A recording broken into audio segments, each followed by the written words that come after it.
आइए स्टार्ट करते हैं वीडियो को।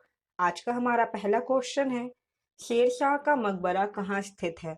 दोस्तों ये क्वेश्चन कई बार एग्जाम में आया है, तो इसका राइट आंसर क्या हो जाएगा? Option number D, Sasaram. Sher Shah का दोस्तों जो मकबरा है वो बिहार के सासाराम में स्थित है। बढ़ते हैं अगले प्रश्न की ओर। अगला प्रश्न है, हमारे सौर मंडल का सबसे बड़ा ग्रह कौन सा है? तो दोस्तों हमारे सौर मंडल का सबसे बड़ा ग्रह बृहस्पति है, यानी कि ऑप्शन नंबर डी इसका राइट आंसर हो जाएगा। और दोस्तों जो बृहस्पति है यह सबसे बड़ा ग्रह तो है, और अगर दूरी के क्रम में पूछा जाए तो यह जो है दोस्तों ये 5वें नंबर पर आता है। ठीक है, दूरी के क्रम में यह 5वें नंबर पर आता है। मुर्लेन राष्ट्रीय पार्क भारत के किस राज्य में स्थित है? तो दोस्तों यह जो राष्ट्रीय पार्क है यह मिजोरम राज्य में स्थित है, यानी कि ऑप्शन नंबर सी इसका राइट आंसर हो जाएगा। और दोस्तों यह पूछा जाएगा कि कब इस राष्ट्रीय उद्यान घोषित किया गया था, तो इसे 1991 में राष्ट्रीय पार्क घोषित किया गया था। अगला क्वेश्चन है, मामा भांजा का मंदिर कहाँ स्थित है? कई बार दोस्तों ये वाला क्वेश्चन एग्जाम में पूछा गया है, मोस्ट इंपॉर्टेंट क्वेश्चन है, बच्चे कई बार गलत कर देते हैं।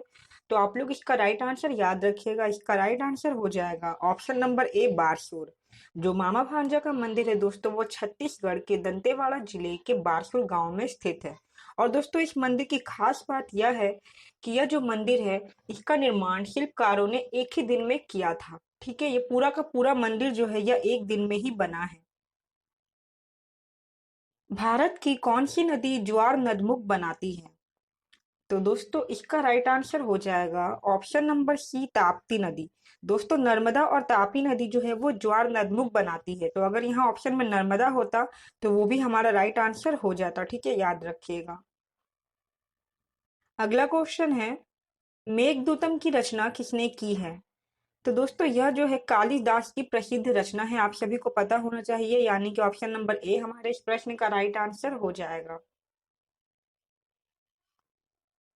मानव शरीर की सबसे छोटी हड्डी कौन सी है? दोस्तों इसका राइट आंसर हो जाएगा option number A, steppes. Steppes जो है वो हमारे शरीर की सबसे छोटी हड्डी है, जो कि दोस्तों हमारे कानों में पाई जाती है। और बात करें अगर सबसे बड़ी हड्डी की, सबसे लंबी हड्डी की, तो दोस्तों वो होती है फीमर। फीमर हमारे शरीर की सबसे लंबी हड्डी होती है, जो कि हमारे जांघों में पाई जाती है। ठीक है, ये भी आपको याद रखना है। निम्न में कौन सी नदी भ्रंश घाटी से होकर के बहती है? तो दोस्तों इसका राइट आंसर हो जाएगा ऑप्शन नंबर सी, राइन नदी। जो राइन नदी है वो भ्रंश घाटी यानी कि रिफ्ट वैली से होकर के बहती है, और यह यूरोप की महत्वपूर्ण नदियों में से एक है। भाखड़ा नांगल बांध किस नदी पर बना है? तो दोस्तों इसका राइट आंसर हो जाएगा ऑप्शन नंबर डी, सतलज नदी। यह जो बांध है यह सतलज नदी पर बना है। और अगर पूछा जाए कि यह बांध कहाँ स्थित है दोस्तों, तो यह पंजाब और हिमाचल प्रदेश की सीमा पर स्थित है। गायत्री मंत्र किस ग्रंथ में शामिल है? तो दोस्तों इसका राइट आंसर हो जाएगा option number A, Rigveda. Rigveda में दोस्तों गायत्री मंत्र जो है वो शामिल है। और दोस्तों अगर पूछा जाए कि इसकी रचना किसने की थी, इस मंत्र की, तो दोस्तों गायत्री मंत्र की रचना की थी विश्वामित्र ने। ठीक है, आपको ये भी याद रखना है, कई बार एग्जाम में पूछा गया है। मनुष्य का रक्तचाप कितना होता है, यह आप सभी को पता होना चाहिए दोस्तों। इसका राइट आंसर हो जाएगा ऑप्शन नंबर बी, 120 और 80। ठीक है, भारत की सबसे लंबी नदी कौन सी है? तो इसका राइट आंसर हो जाएगा दोस्तों option number D, Ganga. Ganga जो है हमारे भारत की सबसे लंबी नदी है। इसकी लंबाई अगर पूछा जाए तो वो होता है 2510 किलोमीटर। ये भी आप लोगों को याद रखना है। सिंधु घाटी सभ्यता का प्राचीनतम बंदरगाह कौन सा है? बहुत ही इंपॉर्टेंट क्वेश्चन है दोस्तों, कई बार एग्जाम में पूछा गया है। इसका राइट आंसर हो जाएगा ऑप्शन नंबर ए, लोथल।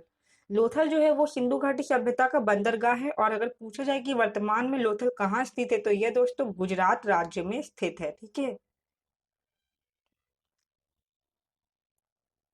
तानसेन किसके दरबारी कवि थे? तो दोस्तों इसका राइट आंसर हो जाएगा option number D, Akbar. Tansen जो थे दोस्तों वो अकबर के दरबारी कवि थे।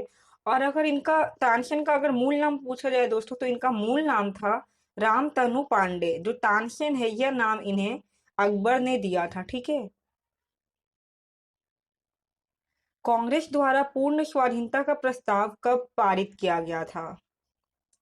तो दोस्तों यह किया गया था 1929 में। यहाँ पर दोस्तों ऑप्शन में मिस्टेक हो गया है, यहाँ पे 1929 आप कर लीजिएगा। ऑप्शन नंबर ए इसका राइट आंसर हो जाएगा 1929। कांग्रेस द्वारा पूर्ण स्वाधीनता का प्रस्ताव 1929 के लाहौर अधिवेशन में जो है पारित किया गया था। इसका राइट आंसर 1929 हो जाएगा। ठीक है, टाइपिंग मिस्टेक हो गई है। चावल की खेती के लिए उपयुक्त जलवायु कौन सी है? तो दोस्तों इसका राइट आंसर हो जाएगा ऑप्शन नंबर सी उष्णकटिबंधीय। श्रीलंका के घास के मैदान को क्या कहा जाता है? दोस्तों श्रीलंका में घास के मैदानों को पटाना कहा जाता है, यानी कि ऑप्शन नंबर 20 का राइट आंसर हो जाएगा। और दोस्तों रही बात अगर कंपोज की, तो जो कंपोज है यह ब्राजील में घास के मैदानों को कहा जाता है। ठीक है, उसी तरह स्टेपीज जो है दोस्तों, यह मध्य एशिया में घास के मैदानों को स्टेपीज कहा जाता है। और अगर बात करें हम लोग वेल्ड की, तो दोस्तों यह जो है यह दक्षिण अफ्रीका में घास के मैदानों को कहा जाता है।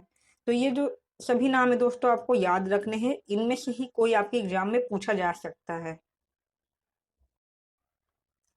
कांग्रेस की स्थापना के समय भारत का वायसराय कौन था? इसका सही उत्तर हो जाएगा दोस्तों ऑप्शन नंबर ए डफरिन। कांग्रेस की स्थापना के समय भारत का जो वायसराय था वो डफरिन था। और अगर पूछी जाए कि कांग्रेस की स्थापना कब हुई थी दोस्तों, तो वह हुई थी 1885 ईस्वी में। ठीक है, और अगर पूछा जाए कहाँ पर हुई थी, तो दोस्तों वो हुई थी बॉम्बे में। ठीक है, ये भी आपको याद रखना है। कुचिपुड़ी नृत्य का संबंध किस राज्य से है? दोस्तों कुचिपुड़ी भारत का एक क्लासिकल डांस है और इसका संबंध जो है आंध्र प्रदेश से है, यानी कि ऑप्शन नंबर जो सी है हमारा वो इसका राइट आंसर हो जाएगा। भारत का राष्ट्रीय गीत किस उपन्यास से लिया गया है? तो दोस्तों भारत का पहले बात आपको राष्ट्रीय गीत पता होना चाहिए। राष्ट्रीय गीत क्या है भारत का? तो वह है दोस्तों वंदे मातरम। ठीक है, वंदे मातरम जो है वह हमारे भारत का राष्ट्रीय गीत है। और दोस्तों इसे लिया गया है बंकिम चंद्र चट्टोपाध्याय के आनंद मठ से। ठीक है, यानी कि ऑप्शन नंबर ए जो है इसका ये राइट आंसर हो जाएगा। भारत का प्रथम परमाणु ऊर्जा उत्पादन केंद्र कौन सा है? यहाँ पे दोस्तों पहले परमाणु ऊर्जा उत्पादन केंद्र की बात हो रही है, तो यह है दोस्तों तारापुर। ऑप्शन नंबर 20 का राइट आंसर हो जाएगा। और पूछा जाए कि यह कहाँ स्थित है दोस्तों तारापुर परमाणु ऊर्जा उत्पादन केंद्र, तो यह महाराष्ट्र राज्य में स्थित है। ठीक है, अब पूछा जाए कब की थी इसकी स्थापना, तो दोस्तों इसकी स्थापना हुई थी 28 अक्टूबर 1969 में। ठीक है, ये भी आपको याद रखना है। पानीपत की तीसरी लड़ाई कब हुई थी? दोस्तों पानीपत की तीसरी लड़ाई 1761 ईस्वी में लड़ी गई थी। और अगर पूछा जाए किसके बीच, तो दोस्तों अहमद शाह अब्दाली और मराठों के बीच लड़ी गई थी। मुगल साम्राज्य की नींव किस लड़ाई के बाद मानी जाती है? तो दोस्तों इसका राइट आंसर हो जाएगा ऑप्शन नंबर ए पानीपत की प्रथम लड़ाई। यह लड़ाई है दोस्तों 21 अप्रैल 1526 में हुआ था। ठीक है, आपको याद रखना है। और दोस्तों इसी लड़ाई में क्या हुआ था, बाबर ने लोधी वंश के अंतिम शासक इब्राहिम लोधी को हरा दिया था। ठीक है, और इसके बाद ही जो है भारत में मुगल साम्राज्य की नींव रखी गई थी। जवाहरलाल नेहरू बंदरगाह कहाँ स्थित है? तो दोस्तों यह जो बंदरगाह है यह मुंबई महाराष्ट्र में स्थित है, यानी कि ऑप्शन नंबर ए जो है इसका राइट आंसर हो जाएगा। नर्मदा एवं ताप्ती नदी के बीच कौन सी पर्वतमाला स्थित है? तो दोस्तों नर्मदा और ताप्ती नदी के बीच सतपुड़ा पर्वत श्रृंखला जो है वो स्थित है, यानी कि ऑप्शन नंबर 20 का राइट आंसर हो जाएगा। दोस्तों यह थे हमारे 25 मोस्ट इंपॉर्टेंट जीके जीएस के क्वेश्चन। आई होप आपको वीडियो अच्छी लगी होगी। अगर वीडियो अच्छी लगी हो तो दोस्तों वीडियो को लाइक करें और चैनल को सब्सक्राइब करें। वीडियो को यहाँ तक देखने के लिए बहुत बहुत धन्यवाद।